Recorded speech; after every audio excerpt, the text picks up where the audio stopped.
Hi, I'm Daryl Urbanski, and welcome to the Best Business Podcast.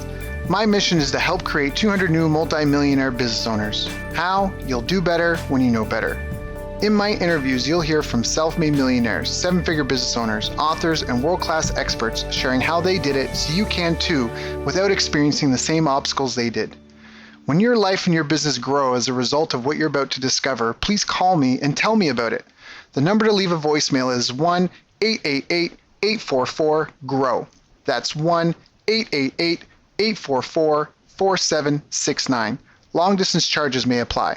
Dial now to call me, connect, share your personal story of how my interviews have helped, or share your current challenges and frustrations so I can connect you with an appropriate course, coach, or help you if you connect. Now, if you like this interview, please share it with a friend you think will benefit. They'll appreciate it, and I will as well. You can also connect with me on social media. Look for Daryl Urbanski, D-A-R-Y-L, Urban Ski, U-R-B-A-N-S-K-I, and add me so we can be friends. Now sit back, relax, and enjoy what I've prepared for you right here, right now. Hello everyone, thank you for joining us. My name is Daryl Urbanski, your host as always, and today we are joined by a very special returning guest, Eram Saeed. Born into a culture of extreme restrictions for women, Eram went through tragic cycles of loss for almost 20 years. After decades of enduring abuse and financial destruction, she contemplated ending it all. At that lowest point in her life, she discovered the key to unlocking the limitless joy and happiness that is within each of us. Today she's here as the owner and founder of the Telesummit series From Heartache to Joy, which focuses on helping women empower themselves through ancient techniques and cutting-edge healing modalities. This program assists people in releasing their pain, dissolving their fear, and transforming worry and frustration into love, joy, and abundance. From Heartache to Joy was founded in 2012, and in less than 4 years, it has become an industry leader and has generated multiple seven figures. Eram is also very passionate about helping other women find their genius and their divine gifts, and then use these to start and run successful, purpose-driven businesses.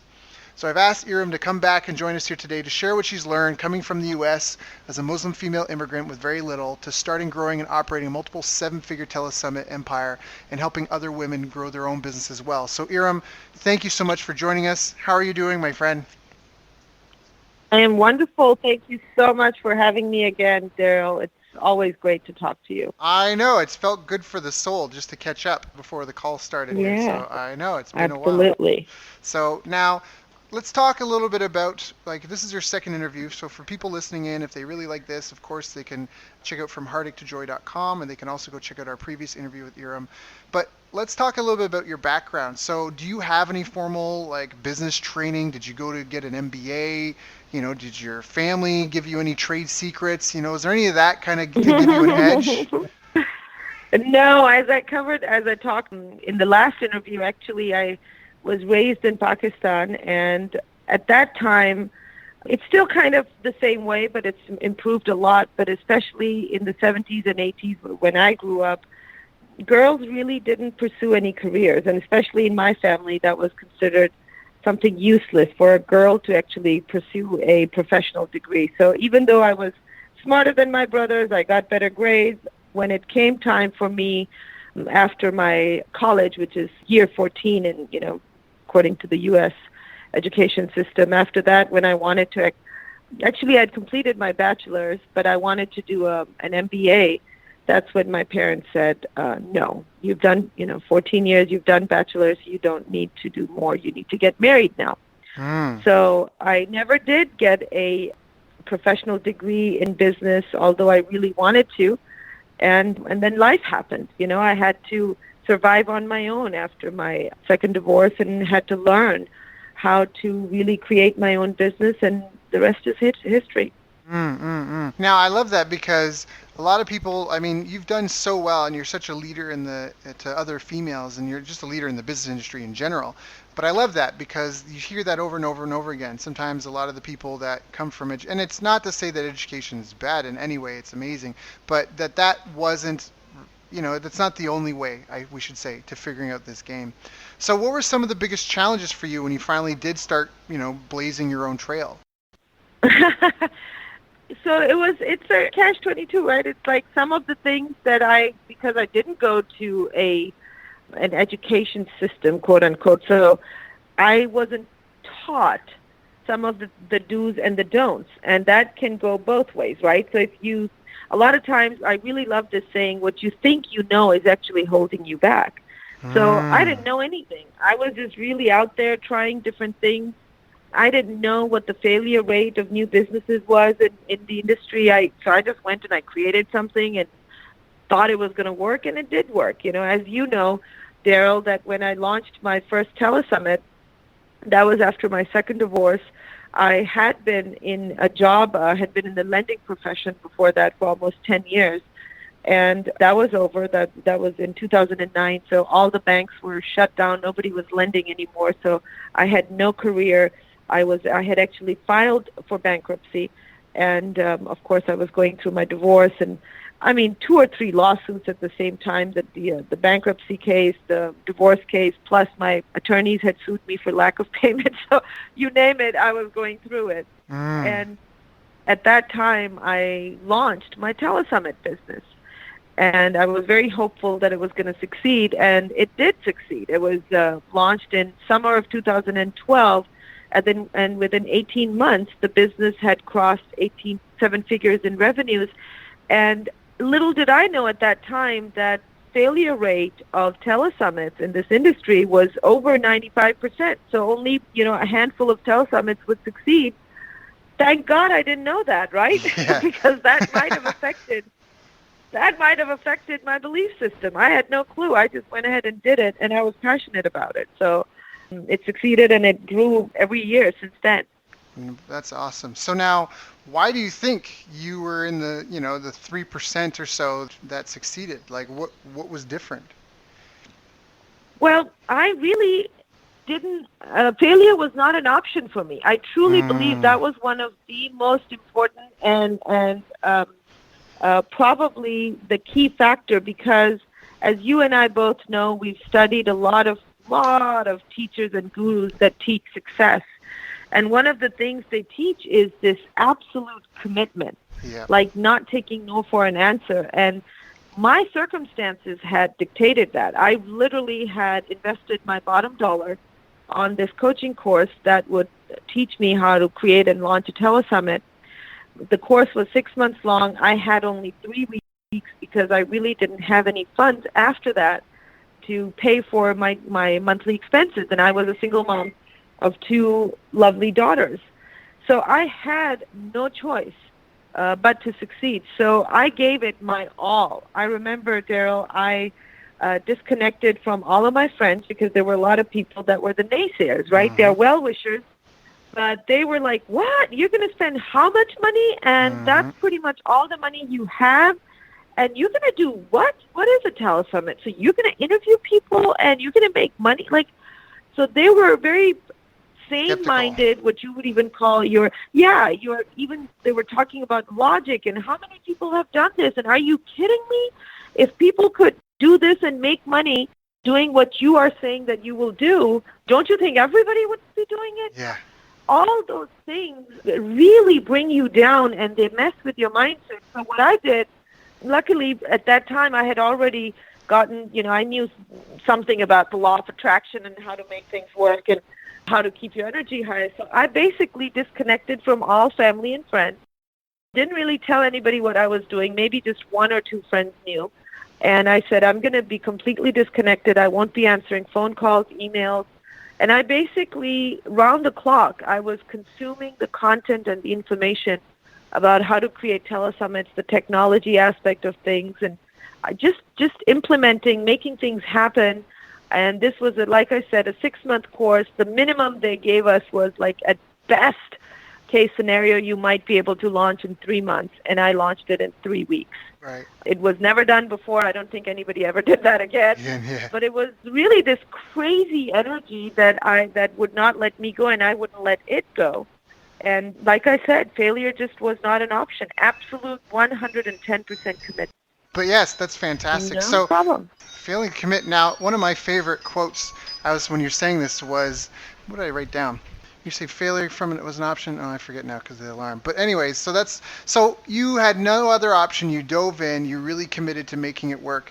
Now, what do you think? I love what you said about what you think is holding you back. Can you explain that? Yeah, because so what we think we know, a lot of how we look at the world, Daryl, the perception of what we see in the world actually is creating our reality. Now, this can be seen in two different ways. We know science has proven now that, quantum physicists have proven that human emotion and human thought process is actually imprinting on this space of energy around us and creating reality that way. So that's like quantum science and way out there. And for laymen like us, normal everyday people, what that means is when your perception is that of a glass half full, you're going to treat life, you're going to take actions, you're going to move around in a certain way, in the world. And your actions are actually going to then lead to the reality that you are manifesting, right? So we are constantly and consistently creating our own reality. So if you go back to looking at a personality, who are you? So who is Eram? I'm basically a whole mix, a whole lot of thoughts and perceptions, right? That this is how the world is, this is how our business is, and what we think we know. Who's to say if it's the truth or not, right? My truth doesn't necessarily have to be your truth. And is there really truly an absolute version of truth? And we all know that the answer to that is no. Right. So whatever we think that we know, it can be safely guesstimated that there's a lot of other options out there that could be equally true. Yet our brain, our ego, our personality wants to hold on to the version of truth that we know to be true, because that's how, the ego defines itself. The ego defines the boundaries of the personality by holding on to these perceptions that it makes you think that they're absolute, but they're not. They're Right. really not. If you look at all the inventions that have been made, all the advancements that have been made with humankind, it's because somebody somewhere thought, I think something else is possible. That's right. They questioned what they believed, they questioned the status quo, and it didn't hold them back anymore. Yeah, I So love it that. really truly is that what we think we know always holds us back, because if we could let that go, wow, the truth is it's infinite. Yep. It's infinite. And there's so much opportunity because, again, if you even went back 10, 15 years and described what cell phones can do today, people would say that that's Oh, insane, God. right? Or Tesla's Yeah, cars, exactly. or what SpaceX is doing. A lot of this stuff, like you look at even the medical sciences, like stem cell research, like there's a lot of things that people are doing that seems like magic, but it's very logical to explain now. And I love what you said. So it's like what you think you know is holding you back, but on the flip side, I love how you went into talking about how you disconnected from family and friends, or at least you didn't let their opinions influence you. Because one of my favorite quotes is, I'm a spiritual man, not religious, but I still love this quote. It says, don't expect others to understand your grind when God didn't give them your vision. And that's the kind of thing, right? Like when there's something within Love you, it. when there's something within you that you have to express, nobody else understands it because it's not in them.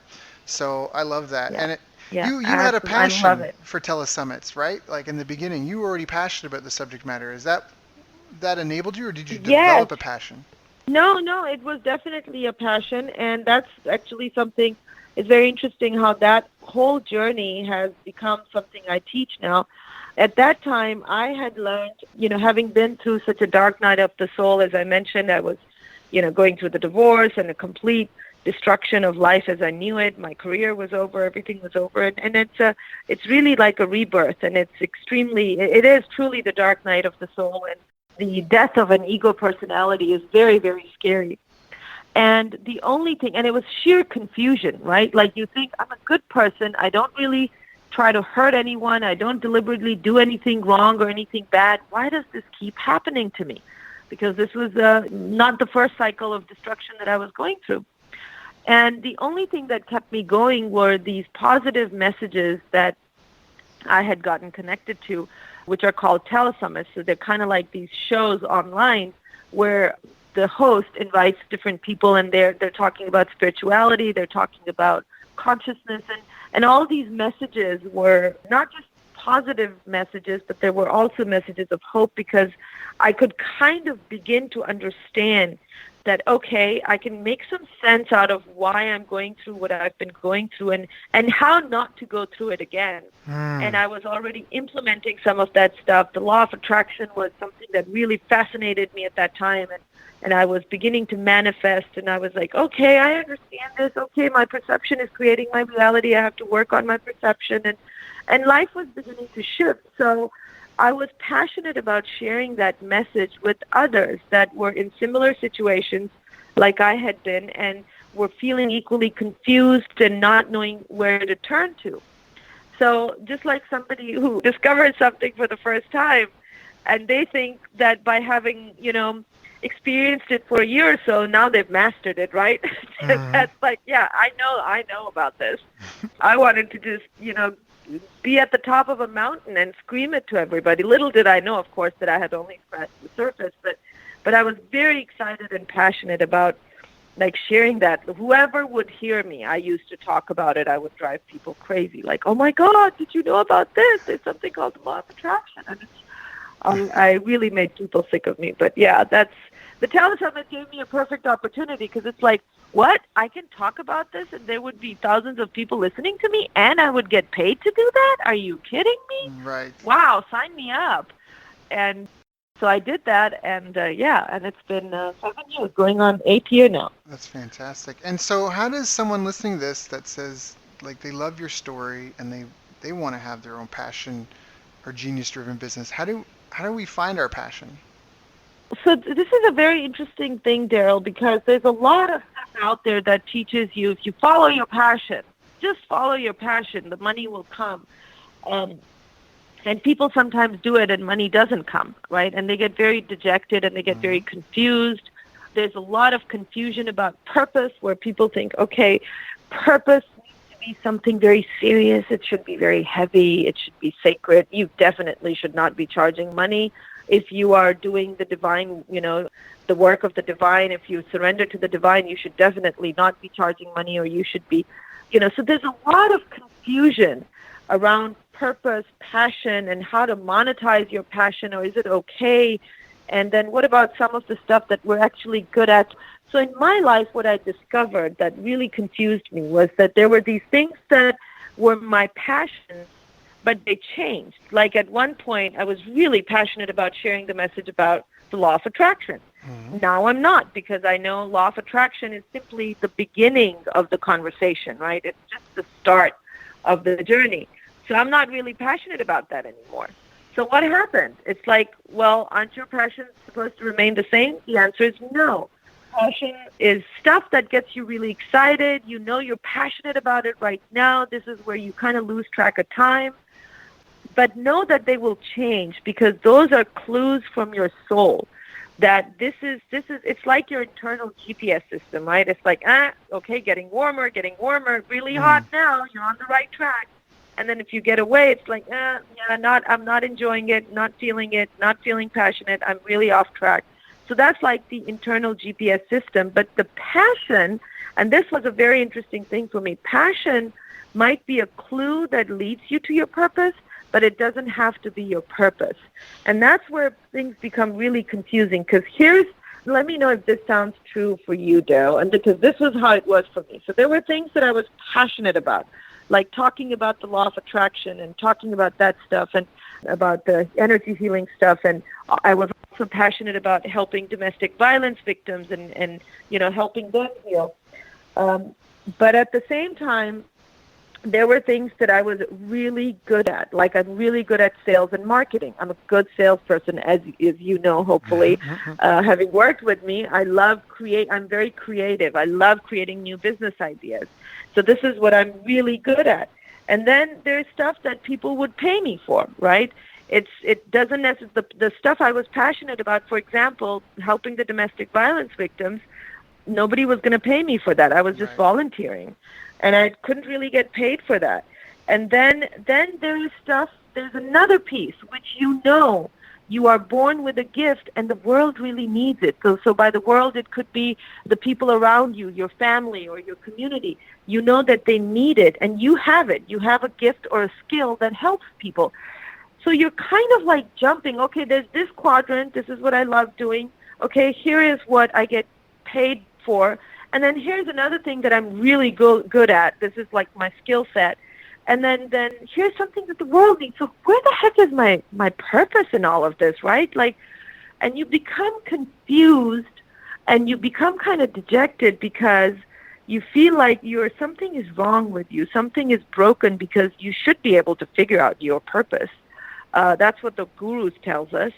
But what I found, at least for myself, Daryl, that I was always just hopping in all of these quadrants and not really like, it wasn't connecting the dots, because if you are, for example, you could be really great at, let's say, what you're getting paid for, because that's what, people are willing to pay you for. This is your skill set, but that leaves you feeling empty inside, right? Mm-hmm. And then there's your mission or your passion, and that fills you up with delight, but you have no money. You can't pay your bills. So you're feeling kind of useless, because if you have a family or if you have obligations, you can't take care of them. Right. And that's what I have figured out over the years, that, okay, there is an actual exact science to that. And believe it or not, of course, whenever we think, oh, I figured this out, and then you realize, oh, no, there was an ancient system, thousands of years old, where they had figured it out way before you did. And I found that there's a really fantastic Japanese system called the Ikigai, and that's where they take into account all of these different areas that I mentioned, and then they have a system, and I have been able to perfect that because of my coaching with, Chris Atwood, who is actually the author of The Passion Test, the New York Times bestseller book, along with his ex-wife, Janet Atwood. Mm-hmm. He's been my mentor and coach for 5 years. So I really learned from him how to determine passion and how to follow your passion. And so now I have this system, which I can actually help guide people through, where we take into account that natural genius zones, because everybody's born with a natural genius, right? It's their gift. It's what comes so easily to you that you can very easily ignore it or not, you can kind of discount it. But other people see it as, wow, this is something that you're so good at. And people might come to you for that. It could be you're a great cook. It could be you just give great advice. You're a great listener, something that you're really good at, but you don't really think it's a big deal because it comes so naturally to you. And so we take all of those things. I have a couple of tests that I have my clients take so that I can actually, help look at what their natural genius zones are in case they miss it, and then figure out what they love doing, what they get paid for, where their skill sets, and then devise a plan so that they can really start living their purpose. And here's the interesting piece, Daryl, that I believe that when you have these pieces connected, where your vocation, your profession, and your passions, and all of these are connected, that's that itty-bitty piece which sits right in the middle of all of this stuff, all the puzzle pieces. That's that little piece that sits right in the middle. That is your purpose. And when you are in that zone, the abundance will flow, the people will flow, everything comes into flow, and you are now doing what you love doing, and you are making money, and you are having an impact, and people are grateful for it. That's that magic zone that these people had figured out thousands of years ago. And by the way, the village where they taught that, Daryl, it's one of the villages, it's one of those blue zones where people, cross 100 years, and I really believe it's because of this. They don't quit working till the day they die. They're over 100 years old, and they're still working because it's just not work. I love Japan. I think it's probably Okinawa is that blue zone, but it permeates. I think so. Yeah. It permeates through Japan. I mean, I love when I was in Japan last, which was just last year, into September. I was there for 10 days, and I got to hang out with all my old friends from when I was there before. And that concept of mastery, of really being committed, like what we talked about in the beginning, right? Like just the commitment, like not even that failure is not an option, but that this is the path. right? Like it might take a Yeah. while, like the Wright brothers, or they had to figure out how to. They had years. I think it was like 7 years till they finally got their first flying aircraft. Thomas Edison. They Yeah. say 10,000 failed Yeah. experiments till they got a light Exactly. bulb. It's just this is the path I'm on. And when I was in Tokyo, like two examples. One, I was training at my martial arts school that I with Hicks and Gracie school when I was there, and one of the guys teaching while I was there was a black belt. He'd been training for 22 years, but the class he taught that day I showed up was like a beginner fundamental that you learn usually in your Hmm. first week. And remember, this guy's been doing this for 22 years now, and he's perfectly happy and content and really investing in each student and going into nuanced detail about like a fundamental basic thing you learn your first week, and he was still so passionate Yeah. about it, and I love that. And then later on that day, Yeah. I went for lunch, and I went to in the neighborhood Sessazuka where I used to live. I went to go see Kobayashi-san, which is older guy. He has like a little ramen, like a soup shop, right? And I went by to visit him, and he Hmm. was 76 years old, I think. And I remember saying, Uh-huh. Kobayashi, how long have you been running? Because I was just watching like the shop run, because it was almost like a dance, like ballet, like it really was, because he's got it like it's like it's traditional ramen. He's got this big bowl, and he's making it, and every bowl he makes is so perfect. But one thing that I noticed, Iram, that you could probably appreciate is his business ran on its own. Like the customers came in, he had a very simple menu. You picked what you wanted, he delivered it.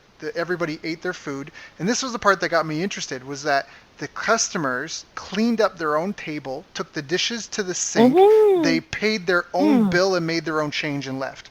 And while I was there, some Love it. customers came through. This couple had just got married. They brought all the flowers from their wedding and decorated his restaurant for him. This Ah. guy was like a TV producer that was just hanging out there just to talk with Kobayashi-san. And so I was like, Kobayashi, how long have Yeah. you been doing this? He's 76 years old. And he Yeah. said he'd been running this little restaurant. He said he'd been running it for 60 years, and his father had run it for 30 years before him. And I just was like, Wow. wow, Ah, like maybe in 20, how 30 years I'll beautiful. figure Yeah. out what I'm doing. Like, you know what I mean? Like that mastery, that do it until it becomes dull, Yeah. and then do it until it becomes beautiful. I just love that. Yes. Yes. So That is amazing. now Yeah. let's transition. So we talked about how to find your passion and gifts. Now, don't you need a lot of money to start a business? So yeah, that's very interesting that I you don't. don't. I mean, that's how it happened with me. Yep. That I mean, I did need some money, and but it was under $10,000 to pay for that and get the coaching and get all the technology piece set up. But that's something that I actually in my business now. That's one of the most important pieces that I'm very passionate about. As I went along this journey, I discovered that one of my natural gifts is to really not only help people figure out what their purpose is, but then how to monetize it, right? How do you, now that you know this is what you love doing and this is what your purpose is, perhaps, what do you do to take the next step to start monetizing it, right? Because otherwise it's not going to be in balance. You're always going to feel unfulfilled because you're not getting money for it. So, so there's so many different ways, and with the way the internet is, today's day and environment, it really is. It should be a no-brainer. I mean, there are high school kids, honestly, Hmm. that are so smart now. They are making money online. They're figuring out ways how to make money, and it was so cool. I was talking to a friend's son, and he's already doing what he loves doing, and paying for it by having a small online business. So it's really, really cool. There's a lot of ways. I think, again, it's what I said earlier. It's what you think you know is holding you back. People just have these preconceived notions what a business should be like. And if it's going to be a seven-figure bigger business or a six-figure business, oh, you're going to need a lot of capital and investments and da-da. If you want to believe that paradigm, then yes. It's one of those things. If you believe that this to be true, then yes. And if you believe that to be true, that's also a yes. It's a Hmm. matter of choice. What do you want to believe in? So no, it does not take a lot of investment. It does take commitment. So I don't want to say that I teach any get-rich-quick type of schemes, although I've Of had course. students that went through my program that, created six figures within a few months. But it takes that grit. It Hmm. takes that commitment to, yes, I'm going to do whatever it takes. I love And that then, word. yeah, it's absolutely possible. Right. Yeah. I mean, I think one of YouTube's top income earners last year did $22 million, and he's 7 years old. I did not know that. Oh So, my God. What right? did he do? What is he Well, selling? look, now here's all sorts of questions. Well, he's not selling anything. He just has videos of him playing Videos? with toys. Yeah. But Yeah. his Yeah. parents were I can smart enough imagine. to get the To put videos them for ads. Yeah. sponsored, and Yeah. they're doing, and and then they get YouTube revenue. I mean, there's a lot of different ways to slice it. Again, it's what are you passionate about? This little boy's passionate about playing with toys and stuff, and the parents, they learned about marketing and sales a little bit, and they put two and two together. Yeah, 22 million, 7 years old. No sweat. He's like, Yeah. Absolutely. he's 7 years old. He's already Hey, saving for great. retirement. Yeah. I love it. I love it. That's great. So, How but cool that's is that? but that's just a perfect example of no one would have thought of that until they figured out, like until they really took it seriously. I mean, the devil's in the detail, they say, right? And it's not, and it's you can think Yeah. about it. It's like packing for a trip, like all in your mind. You plan it out in your mind, but when you actually start putting things in the bag and weighing it to get on the plane, Hmm. things get real very quick, and that's where Yes. the challenge is, but that's also where the opportunity lies, right? So I love you talked a Yes. little bit about who this is for. Like they have to have grit, they have to have other things. What are other some traits of your more successful students? So I have become very clear about who it is that I want to coach. As I was telling you earlier, I've created this platform called the Eagle Tribe. So the Eagle Tribe, again, it's basically, it's what I went through. It's a kind of the journey that I went through, and I want to help those people go through that journey. So this is mostly for women, and then I always add, it's also for conscious men that are in touch with their feminine energy. It's very important to understand that, because this is not for that alpha male, get her done kind of energy. It's not. it's different. The way I see it, Daryl, energies on the planet are shifting. The way business is going to be done is going to completely change. We are really shifting towards what I call the divine feminine business model, which is not the model of competition. It's not the model of consumerism and capitalism. This is going to be a much more balanced and wholesome model where, there's going to be the elements of, collaboration. And there is enough for everyone so that we don't have to, keep taking and taking and taking. This is going to be about sharing, making sure value is being shared. And so a lot of those qualities that you might say you see in women, typically that are associated with women, compassion and the ability to show emotion. Because here's the thing, Daryl, one of the key reasons that why my business just catapulted the way it catapulted was because I was very transparent. I was very transparent and I was very vulnerable in front of my audience. I told them the truth about my pain, about what I had gone through, and how difficult it was, and how I still hadn't figured things out, but I wanted to put together this telesummit. What that created, I didn't even know it. I was just being myself. But what that created was one of the most important lessons you learn in this new marketing model is it created trust. I became very real and accessible to my listeners. And when you have that kind of transparency and people trust you, that's when they're going to do, that's where they're going to buy stuff that you recommend. That's where they're going to do whatever you ask them to do, as far as buying your products and services is concerned. So that's the new model that is emerging. Remind me what your original question was. I think I just went off on a tangent. It's I'm okay. sorry. It's funny because I was writing it all down. I'm a note taker. I'm a writer downer. So I was writing like divine feminine business model, balanced and wholesome, collaboration, sharing, transparent, vulnerable, honest, trustworthy, real. I was writing all that down. So it was a good rant. Yeah, No, real value exchange.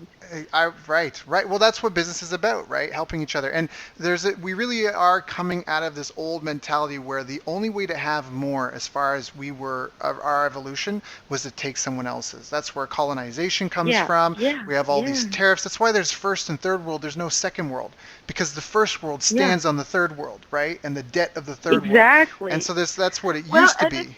Oh, sorry. exactly. And it's again because there was this limited pie Yeah. that they perceived there to be. So everybody had to take a piece of that pie. In order for me to take That's a bigger right. piece, I had to take your piece, right? Right. Well, no, the pie can be way bigger, Yeah. guys. It can be way bigger. It can be infinite. Who said that the pie has to be this size? Yeah.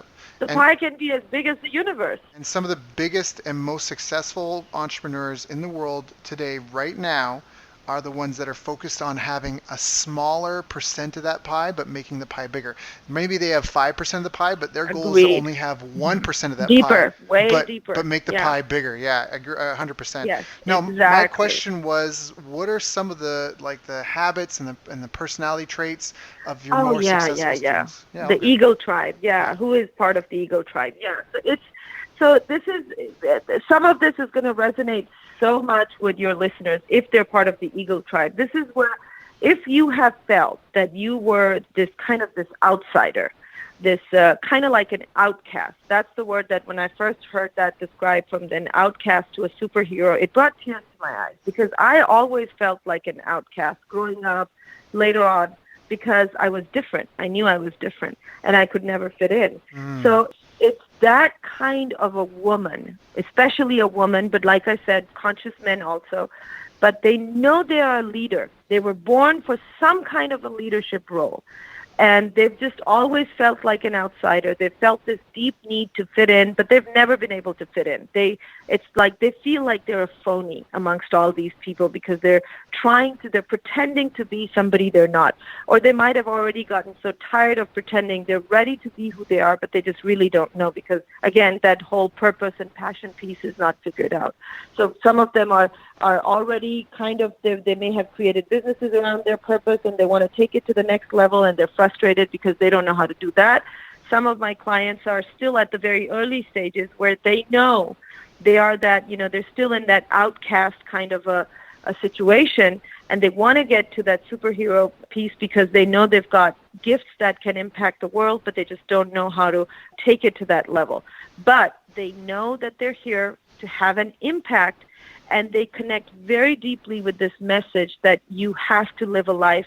The only way to have it all, the only way to wake up excited every single day of your life is if you are living a purpose-driven life.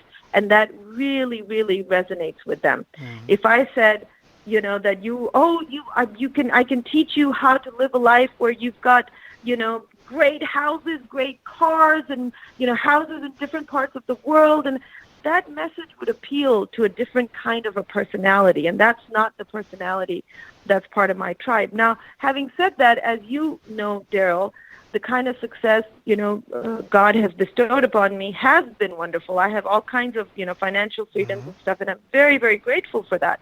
So you can have that, but that was never what drove me.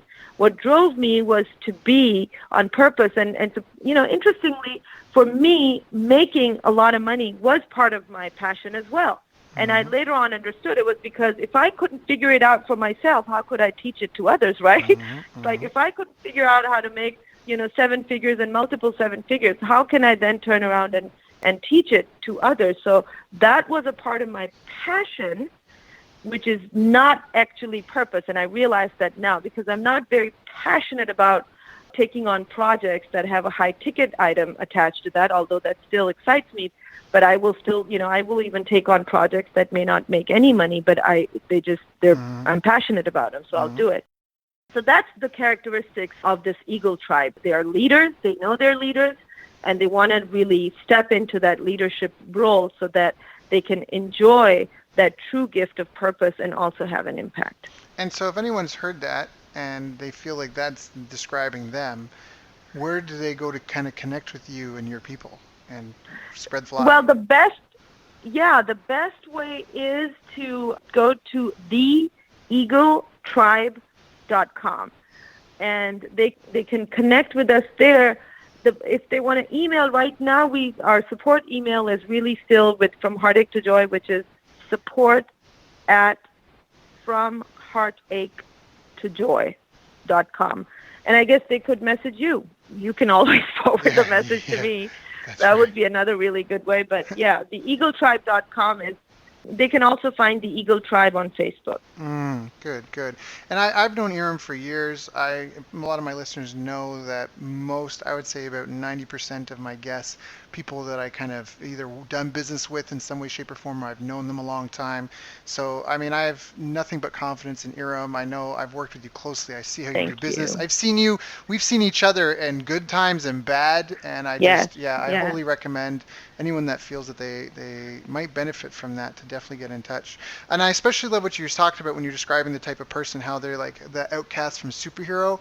One of my favorite quotes when I Yeah. was younger, because that actually described Hmm. me when I was a kid. I kind of was a wanderer. Like I traveled and Hmm. hitchhiked, and I just didn't know I was an orphan, and I just kind of was trying to find Hmm. myself. One of my favorite quotes is, "Better to be Yeah. myself and be alone than be someone I'm not and be lonely." And I really love that Absolutely. because there might be a lot of Yeah. people that feel that way. They're either lonely because they're an Mhm. imposter, or they feel like they're alone, and this is maybe an opportunity to no longer be alone, right? Or to be able to express their And that's authentic selves. so true. That is so true, Daryl, because I tell this story which I think I created it. I'm not sure. I might have stolen it from someone. I'm not sure because every time I tell the story and I ask people, "Did you ever hear this before?" They're like, "No, we've never heard it before." So maybe I did create it, but it's the story of um, this the nest of this eagle, and one of the eggs rolls down the hilltop and lands into the nest of a duck, and the duck is also sitting on her eggs. And once the eggs hatch, all the cute little baby ducklings come out, and with all their cuteness, and they look adorable. And then this egg hatches, and out comes the baby eagle that looks quite ugly. And so from the get-go, he kind of feels like, oh my God, I don't really fit in. I'm so different. And they look at him and they ask him, like, brother, why do you look so different? You're not even the same color, and you're kind of really big, and you've got these long legs, and what's going on with you? And Yeah, kind of so funny he looking. feels very kind of funny looking, and he's awkward, because his gait is awkward, and then when they go hunting for worms and stuff, the baby ducklings get it, once the mother shows them, they get it. But the eagle is having a hard time, can't really figure that out. And then they go swimming and can't figure that out either. So he feels very broken. He feels so out of place, feels miserable, like, what the heck? I can't do anything right. And then one day, as they're out, doing their morning walk again, and he's feeling that loneliness you mentioned, and they hear this loud screech in the sky, and they all look up, and there's this weird looking thing in the sky with these big wings and flying, just flying as if it owns the skies. And the baby eagle just looks at that, and his heart skips a beat, and he just goes, wow, what is that? And all the baby ducklings also look up, and they're like, yeah, what is that? And the mama duck goes, well, oh, that's an eagle. And the baby eagle goes, what's an eagle? And what is that thing that it's doing? And she goes, oh, he's flying. And he goes, well, how can I learn how to fly? I want to do that too. And she looks at him and she goes, now don't you waste your time with useless thoughts. You're never going to fly. We are ducks. We don't fly. So pay attention to what I'm teaching you and catch yourself some worms, and stop looking up at the sky. And, all the baby ducklings listen to their mom, and they go back playing what they were doing. And the baby eagle is just still continuously looking up, kind of stealing glances.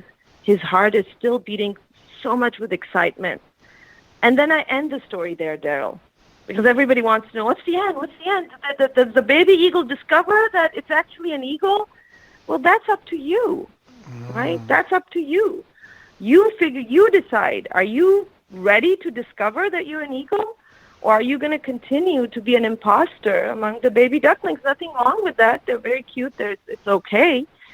But if you have been feeling that yearning, when you hear about somebody who is a leader, who has created success, who's living on purpose, who's living the life of their dreams, they made it happen, and that makes your heart yearn, and you want to do the same thing, then you know. Then you know that you're an eagle, Hmm. you know? Mm-hmm, mm-hmm. And there's Yeah. nothing as freeing as the first time you get paid for something that you're passionate about, that you want to do as your Exactly. purpose. I Yeah. think all of us remember the first customers we ever got.